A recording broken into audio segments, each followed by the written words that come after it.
Not so aesthetic সিরিজে আজকে হচ্ছে আমের পায়েস। তার জন্য নিতে হবে খানিকটা গোবিন্দভোগ চাল, যেটা আধ ঘন্টা আগে ভিজিয়ে রাখতে হবে, খানিকটা দুধ, দুধের গুঁড়ো, পাকা আম আর কনডেন্স মিল্ক।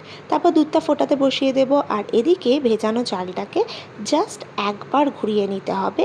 এটা পেস্ট হবে না, জাস্ট দানা দানায় একটা ভাঙা ভাঙা হবে। তারপর সেটাকে নিয়ে মিশিয়ে দেবো আমরা দুধের মধ্যে, আর দেবো দুধের মধ্যে এলাচ আর দারচিনি। সেটাকে আমরা বয়েল হতে দেবো। যতক্ষণে এটা বয়েল হচ্ছে ততক্ষণে ম্যাঙ্গোগুলোকে পিসেসে কেটে নেব, ব্লেন্ডারে নিয়ে নেব, আর নিয়ে নেব আমাদের মিল্ক মেডটা। তারপর ব্লেন্ড ব্লেন্ড ব্লেন্ড। আর এদিকে যখন এখানে দুধটা বয়েল হচ্ছে তার মধ্যে গুঁড়ো দুধটা ভালো করে দিয়ে দেবো। তারপর দেখো ম্যাঙ্গো পিওরেটা হয়ে গেছে, আর এইদিকে চালটাও সেদ্ধ হয়ে গেছে। গ্যাসটা করে দেবো বন্ধ। বন্ধ করার পরে আমরা দেব ম্যাঙ্গো পিওরেটা, আদারওয়াইজ কিন্তু দুধটা কেটে যাবে।